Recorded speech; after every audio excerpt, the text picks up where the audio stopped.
All right, welcome in everybody to the deep dive. We're going to be tackling a topic today that I think is absolutely vital for anyone, especially in our world today. I mean, think about it. You're constantly being bombarded with notifications, emails, messages, and everything. So we're going to be talking about deep work. And with me, as always, I've got a true expert to help us unpack all of this. That's right.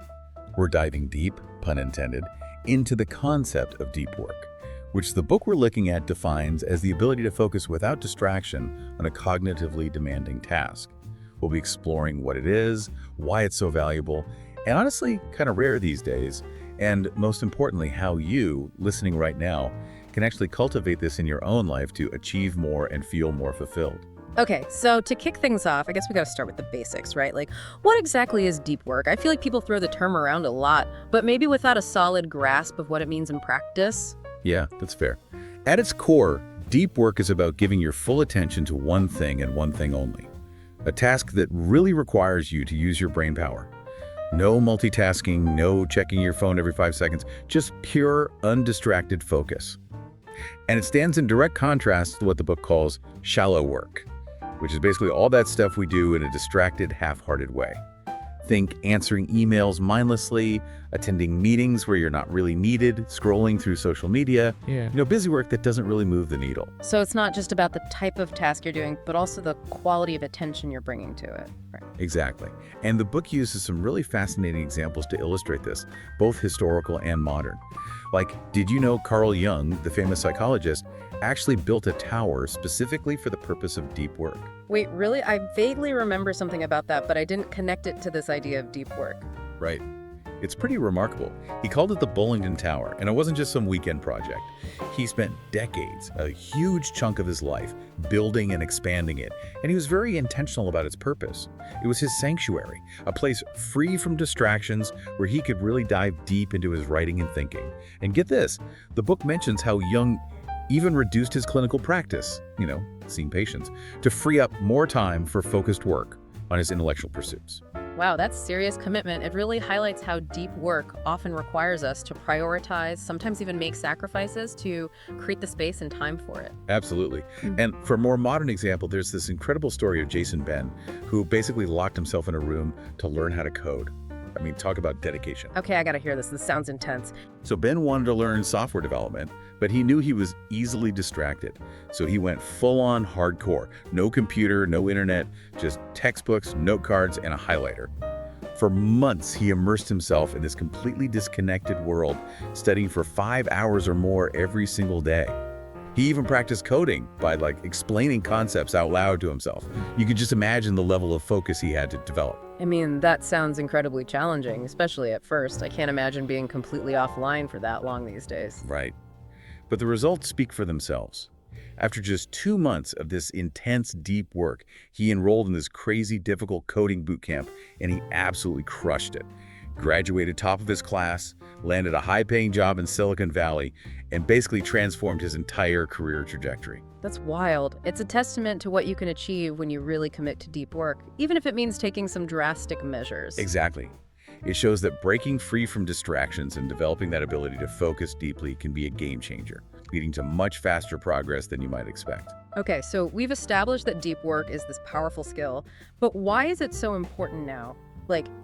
Is it just a productivity hack, or is there something more fundamental at play here? Well, the book makes a pretty compelling argument that deep work is becoming increasingly vital in the information economy. More and more people are knowledge workers, right? Their jobs revolve around thinking critically, solving complex problems, coming up with creative solutions, and these are all things that require deep, focused attention. It's so different from the industrial economy, where a lot of jobs were more routine, less mentally demanding. Right. Deep concentration was maybe a nice to have back then, but now it's like a core competency, even if a lot of workplaces haven't really caught up to that reality. And speaking of catching up, the author actually shares their own personal experience with deep work, which is super interesting because they achieved a ton in their career while maintaining a pretty reasonable work schedule. Yeah, it's pretty inspiring. They talk about how they managed to publish multiple books, get a PhD, and land a tenure track position, all while rarely working past 5 or 6 in the evening. Yeah. And they attribute a lot of that success to deliberately minimizing shallow work and structuring their days around those 3 to 4 hours of pure, uninterrupted deep work. That's so efficient. It makes you think about your own potential, you know? What could you achieve if you carved out that kind of focused time every day? Definitely. But here's the thing, and this is where the paradox comes in. While deep work is becoming increasingly necessary, it's also becoming increasingly rare. Like it's almost countercultural in a way. Right. The book talks about all these trends that are actively working against our ability to focus deeply. Like think about the rise of open offices. Oh yeah, the whole serendipity thing. Exactly. Companies like Facebook and Square, they've gone all in on open offices, believing that those random encounters and chats between employees will somehow magically lead to more innovation. But the book pushes back on that, pointing out that even brilliant minds like MIT professors who are literally pushing the boundaries of science often crave quiet, dedicated spaces where they can concentrate. So is that potential for serendipity really worth the cost of constant distractions and fragmented attention? That's a good question. And then there's the whole pressure to be constantly connected online, especially on social media. Don't even get me started. Right. It's like this unspoken rule that you have to be active on Twitter or whatever, even if your actual work requires deep, focused attention. The book uses this journalist, Alyssa Rubin, as an example.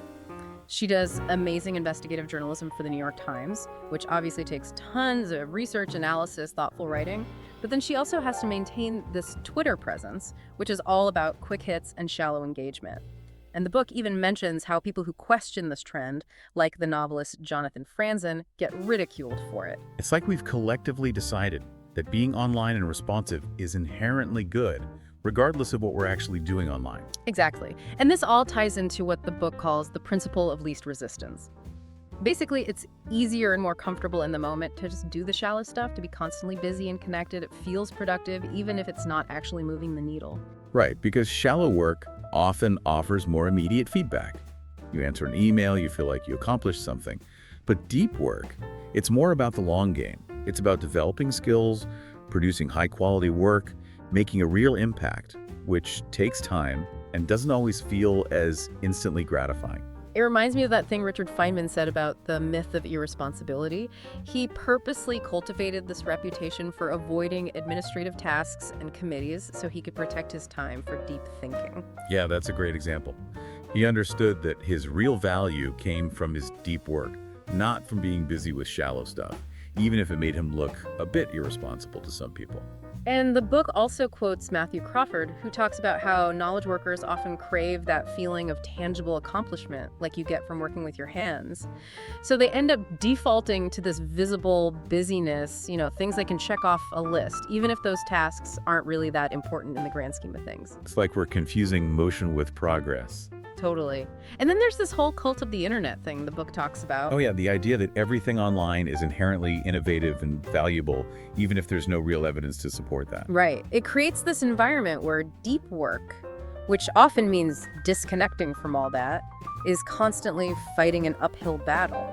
It's almost like we've forgotten that deep thinking and focused work are still essential, even in this hyper-connected world. Okay, so we've talked about why deep work is important and maybe even a little bit depressing, but the book also makes a strong case that the benefits go way beyond just productivity, right? Like, it's actually connected to finding meaning and purpose in our lives. Absolutely, and the book uses some really powerful examples to illustrate this.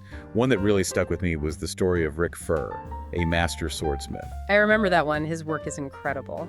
Right, it's the definition of craftsmanship. And he talks about how his work demands this intense, unwavering concentration. Like if he loses focus for even a second, he could ruin hours of meticulous effort. But it's that very challenge, that mastery over his craft, that gives him a profound sense of meaning and satisfaction. It's like the harder something is, the more rewarding it feels when you get it right. Totally. And the book makes this interesting point that in a world obsessed with shallow online activities, people who prioritize deep work can seem almost eccentric. Like they're out of touch or something. Yeah, but there's actually a huge psychological benefit to deep work. It's like this shield against all the little distractions and anxieties that clutter our minds. When you're deeply focused on something, you're not dwelling on all that other stuff. Yeah. And there's actual research to back this up. Studies have shown that people who spend more time in a state of deep work experience greater meaning and satisfaction in their work. It's like that quote from Winifred Gallagher, "A focused life is a good life." It really resonated with me. Yeah, and the book even takes it a step further, drawing on some philosophical ideas from Dreyfus and Kelly. They talk about these sacred shining things in the world that evoke awe and wonder. And the book argues that engaging in deep work can be a way to experience that same sense of meaning and connection in our own professions. That's beautiful. It's like finding the sacred in the everyday. Exactly. And they use this example of a computer programmer, Santiago Gonzalez, who talks about how even though he's just writing code, he's creating something bigger than himself. It's like that quote from the pragmatic programmer, when you build software, you're building cathedrals. It's about approaching your work with that same level of craftsmanship and care, regardless of what you actually do. Right. So for you listening right now, the takeaway is that you don't need some glamorous job title to find meaning in your work. You can find it in any work if you approach it with depth and focus. So how do we actually do that? How do we actually cultivate more deep work in our lives? Well, the book stresses that it's not about just randomly trying to focus more. It's about developing a philosophy for integrating deep work into your routine. It outlines a few different approaches, like the monastic philosophy, which is all about creating extended periods of radical disconnection. Think Neil Stephenson, the science fiction author, who famously avoids email like the plague to stay focused on his writing. That takes serious dedication. It does. Then there's the bimodal philosophy, which is more about strategically alternating between intense focus and periods of connectivity. Adam Grant, the Wharton professor, is a good example. He basically has semesters dedicated to deep work, interspersed with periods where he's more accessible. So it's like finding a balance that works for your specific lifestyle and work demands. Exactly. And then there's the journalistic philosophy, which is about squeezing in deep work whenever you can, even in small chunks. Like Walter Isaacson, who's written all these amazing biographies. He's known for being able to just switch on his focus and get to work whenever he has a free moment. That sounds more doable for people with unpredictable schedules. Right. Ultimately, the book emphasizes finding what works best for you. It's about being intentional and creating a system that supports duck work in a way that's sustainable for you. So beyond these general philosophies, are there any specific strategies that people can use to make deep work a reality? Absolutely. One thing the book talks about is creating deep work rituals. These are basically routines that signal to your brain that it's time to focus. Like what kind of rituals? Well, it can be anything from having a designated workspace to following specific rules during your deep work sessions, like no internet access. The book even mentions things like J.K. Rowling checking into a hotel to finish the last Harry Potter book, and William Shockley, the physicist, isolating himself to work on an invention. Wow, those are some serious commitments. Right, they call them grand gestures. Yeah. Sometimes you need to go to extremes to create the ideal environment for deep work. Makes sense. And what about collaboration? Is deep work always a solo activity? That's a great question. The book actually talks about the importance of finding a balance. They use this hub and spoke model, where you have those hubs for collaboration and exchanging ideas, like conferences or brainstorming sessions.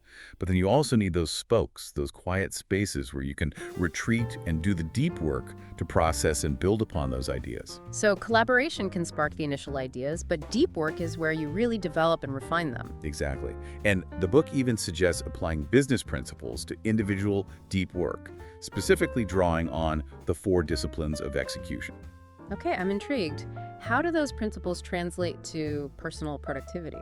So the first discipline is focus on the wildly important, which basically means identifying those few really ambitious goals you want to achieve through deep work. The book quotes David Brooks, who talks about saying yes to the things that ignite a terrifying longing within you. It's about having that clear direction and purpose for your deep work. So it's not just about working deeply, it's about working deeply on the things that really matter to you. Exactly. And then the second discipline is act on the lid measures, which is about tracking the activities that will directly lead to achieving those goals. In the context of deep work, this means tracking the time you actually spend in deep work mode. So instead of just focusing on the end result, you're also paying attention to the process, the inputs that will get you there. Right. And here's a strategy that might sound a bit counterintuitive. Be lazy. Wait, what? I thought we were talking about deep work. I know, right? But the book actually emphasizes the importance of structured leisure and downtime. It's about shutting down completely at the end of the day, allowing your mind to rest and recharge. It's not about working all the time. It's about working intensely when you work and then actually resting when you rest. Exactly. And the book even talks about creating a shutdown ritual to help you detach from work. It also brings up this idea of the deep work muscle, which is basically the ability to concentrate intensely. So it's not just something you either have or you don't. It's a skill you can train and develop. Right. And the book cites research showing that our capacity for intense concentration is limited, so we need to train it like any other muscle. And this also means weaning ourselves off of constant distractions. Because those distractions weaken our ability to focus. Exactly. The book talks about this research by Clifford Nass on the negative effects of constant attention switching, and it suggests a strategy called schedule your internet use in advance. So instead of randomly checking email and social media throughout the day, you actually plan out specific times for online activity. Right. It's about minimizing those disruptive context switches and giving your brain those sustained periods of focus it needs to get stronger. That makes a lot of sense. I'm always amazed by people who can just sit down and focus for hours on end. Well, the book actually shares this story about Theodore Roosevelt, who, back when he was at Harvard, had this amazing ability to concentrate intensely during short, dedicated study blocks. So it's not always about having huge chunks of time. It's about using the time you do have effectively. That's encouraging. And what about this productive meditation thing? I'm curious about that one. So this is about using periods of low-intensity activity, like walking or even showering, to actively work through problems. Wait, so you're not just zoning out, you're actually thinking about work stuff. Well, yeah, but in a more relaxed, almost meditative way. The book actually suggests a 3-step process: reviewing the variables of the problem, identifying the key question you need to answer, and then consolidating any solutions that come up. It's like turning your downtime into a mental workout. That's pretty clever. And what about that weird suggestion to memorize a deck of cards? Okay, so that one might sound a bit random, but the book presents it as a mental exercise to strengthen your concentration.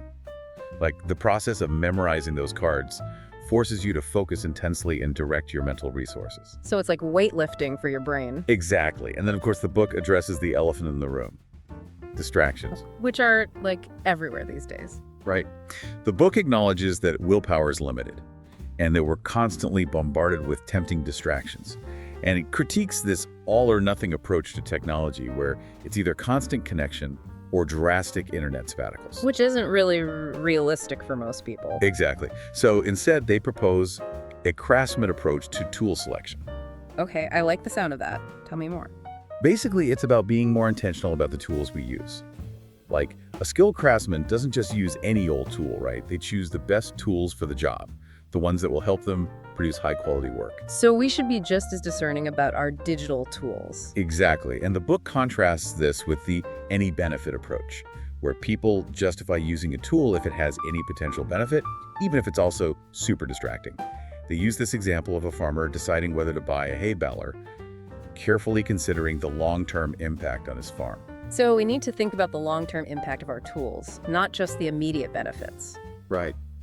And the book suggests applying the law of the vital few, which means focusing on the few key online activities that actually matter and being willing to quit or limit everything else. They even recommend a 30-day social media detox to gain perspective on how important those platforms really are in our lives. Oof, that's a tough one, but probably worth it. Definitely. And then finally, there's this fun idea: what would Ben Franklin do? Okay, I'm all ears. So this is about structuring your leisure time for self-improvement, like Ben Franklin famously did. It challenges the idea that relaxation has to be unstructured and suggests using your free time intentionally. So it's like having a plan for your downtime, not just for your work time. Exactly. And the book also talks about fixed schedule productivity, which is basically setting a firm quitting time and then working backward to maximize your productivity within those hours. So it's about working smarter, not longer. Right. And to minimize shallow work, the book suggests scheduling every minute of your workday, quantifying the depth of your tasks, setting a deep work quota, making shallow work harder, and becoming harder to reach. Harder to reach. How do you do that in this day and age? Well, the book suggests things like using email filters, being more thorough in your emails to reduce back and forth, and even just not responding to non-essential messages. So it's about setting boundaries and reclaiming control over your time and attention. Exactly. So to bring this all together, what's the big takeaway from all this? The book really emphasizes that cultivating deep work is not just about being more productive, it's about living more meaningful and fulfilling life. It's about finding that flow state, that sense of mastery and purpose that comes from focusing intensely on something that matters to you. It's about being present and engaged in your work, not just going through the motions. Right. And the best part is that anyone can learn to do this. It's a skill. And like any skill, it takes practice and dedication. So, as we wrap up, I want to leave you, our listeners, with a challenge. Think about one small change you can make today to prioritize deeper focus in your life. Maybe it's scheduling a block of uninterrupted time, or maybe it's taking a hard look at your digital tools and seeing which ones are actually serving you. And if you're really feeling inspired, we encourage you to check out the book itself. It's full of even more insights and strategies for making deep work a reality. Thanks for joining us on this deep dive into the world of deep work. Until next time. See you then.